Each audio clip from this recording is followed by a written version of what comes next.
고린도전서 6장 1절에서 11절까지의 말씀 찾으셨으면 한 목소리로 같이 읽겠습니다. 너희 중에 누가 다른 이와 더불어 다툼이 있는데 구태여 불의한 자들 앞에서 고발하고 성도 앞에서 하지 아니하느냐? 성도가 세상을 판단할 것을 너희가 알지 못하느냐? 세상도 너희에게 판단을 받겠거든 지극히 작은 일 판단하기를 감당하지 못하겠느냐?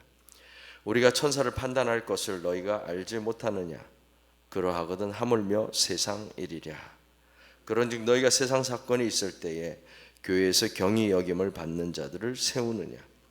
내가 너희를 부끄럽게 하려 하여 이 말을 하노니 너희 가운데 그 형제간의 일을 판단할 만한 지혜 있는 자가 이같이 하나도 없느냐? 형제가 형제와 더불어 고발할 뿐더러 믿지 아니하는 자들 앞에서 하느냐? 너희가 피차 고발함으로 너희 가운데 이미 뚜렷한 허물이 있나니 차라리 불의를 당하는 것이 낫지 아니하며 차라리 속는 것이 낫지 아니하냐? 너희는 불의를 행하고 속이는구나. 그는 너희 형제로다. 불의를 한 자가 하나님의 나라를 유업으로 받지 못할 줄을 알지 못하느냐? 미혹을 받지 말라. 음행하는 자나 우상 숭배하는 자나 간음하는 자나 탐색하는 자나 남색하는 자나 도적이나 탐욕을 부리는 자나 술 취하는 자나 모욕하는 자나 속여 빼앗는 자들은 하나님의 나라를 유업으로 받지 못하리라. 너희 중에 이와 같은 자들이 있더니 주 예수 그리스도의 이름과 우리 하나님의 성령 안에서 씻음과 거룩함과 의롭다 하심을 받았느니라. 아멘.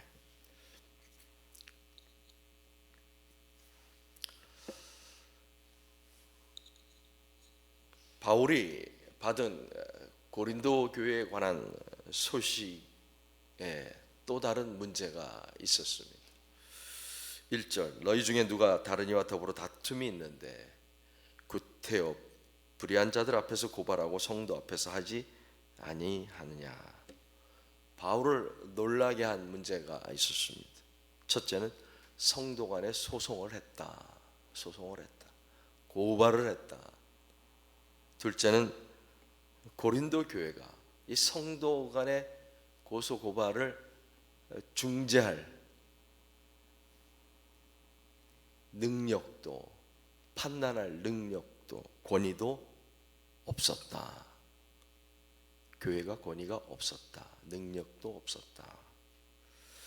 결과적으로 교인들이 교회 밖으로 나가서 세상의 법정에 가서 재판을 받으려고 한다는 소식을 들은 것입니다.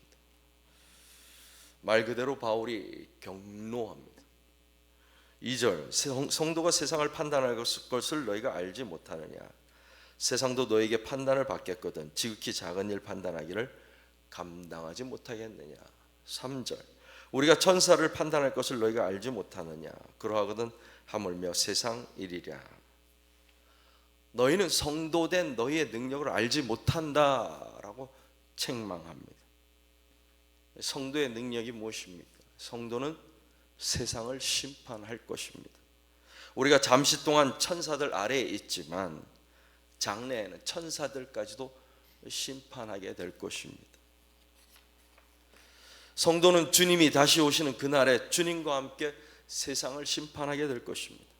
뿐만 아니라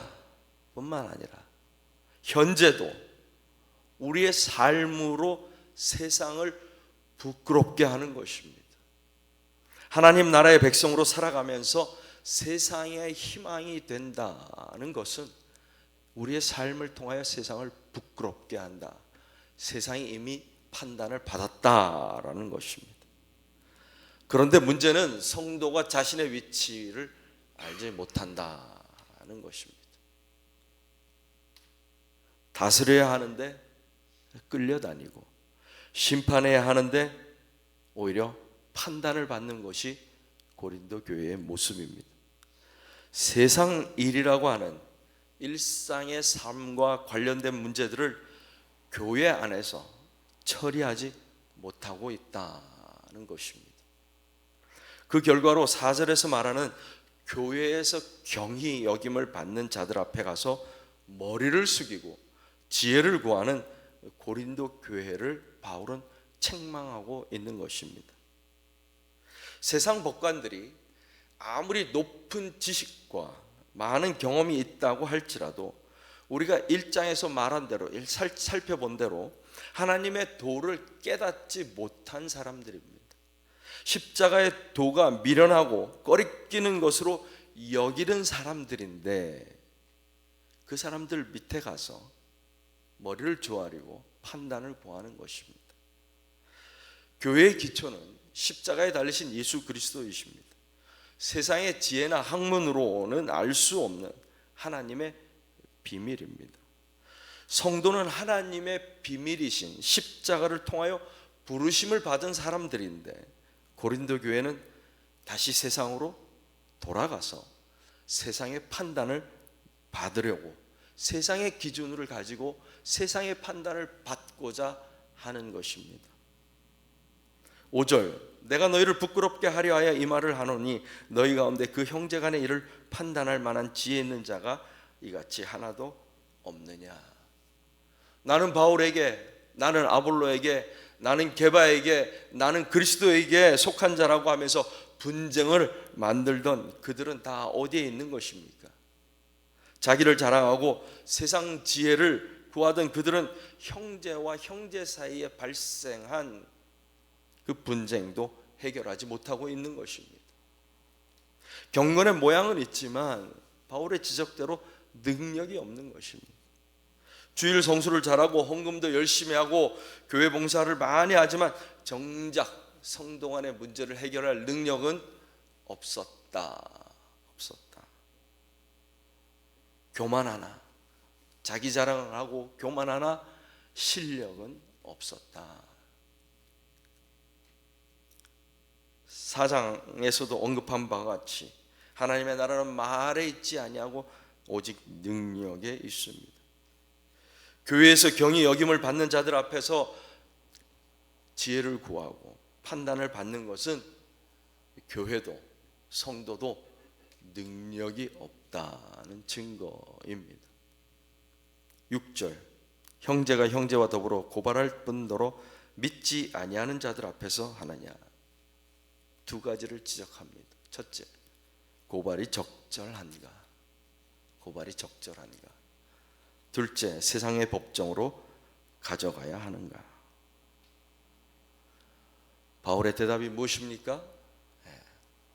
성도 간에, 믿음의 식구들 간에 고발이 적절하지 않다. 대신에 어떻게 하라? 7절 너희가 피차 고발함으로 너희 가운데 이미 뚜렷한 허물이 있나니 차라리 불의를 당하는 것이 낫지 아니하며 차라리 속는 것이 낫지 아니하냐. 성도 사이의 고발은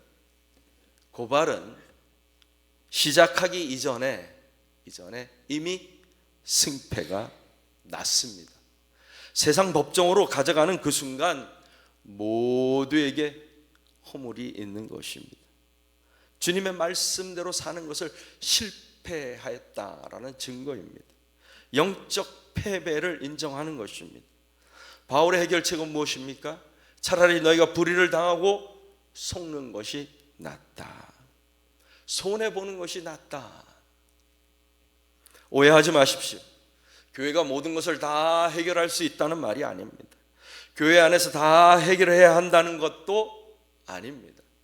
교회 안에서 모든 것을 다 덮어야 한다는 말도 아닙니다. 은혜로 다 덮고 가자는 것도 아닙니다. 사랑이 허다한 허물을 덮으니 참고 견디고 용서하고 기도하자는 말도 아닙니다. 소송을 하고 고발을 하기 전에 먼저 우리가 해야 하는 것은 우리가 공동체가 예수 그리스도의 복음에 순종하고 있는가를 먼저 확인하라는 것입니다. 너의 마음이 어디에 있느냐? 오리를 가자고 하면 심리를 가고 겉옷을 달라고 하면 속옷까지 내어주고 맨뺨을 때리면 다른 뺨까지 내어줄 준비가 되어 있느냐? 형제라고 부르는 성도를 위하여 그렇게 할 수 있느냐? 복음을 지키기 위해서 손해볼 수 있는가? 교회 밖에 있는 사람들에게 하는 이야기가 아닙니다. 십자가에 달리신 예수 그리스도의 피와 살을 나와 함께 내 옆자리에 앉아서 나눠 먹은 형제를 위한 말씀입니다. 그런데 우리의 선택은 어떻습니까? 예수의 길과는 반대로 걸어갑니다. 불의를 행합니다. 속입니다. 내가 손해보는 것은 견딜 수가 없습니다. 나의 자존심을 건드리는 것은 용납할 수가 없습니다. 무시당하고 살 수는 없습니다. 왜 나만 참고 살아야 합니까? 세상의 지혜와 자기 자랑으로 살아가는 사람들에게 예수의 길은 어리석고 부끄러운 선택입니다. 하지만 하나님의 비밀인 십자가의 도를 깨달은 사람들은 기꺼이 걸어갈 수 있고 또한 걸어가야 합니다. 하나님의 아들 예수 그리스도께서 우리보다 한 발 앞서서 먼저 걸어가고 계시기 때문에 그렇습니다. 나를 따라오라. 성도가 성도를 서로 고발한다는 것은 둘 다 옳을 수 없기 때문에 어느 한쪽은 필연적으로 불의를 행하고 속일 수밖에 없는 상황이 됩니다. 형제를 불의한 자로 만들 것인가? 속이는 자가 되게 할 것인가?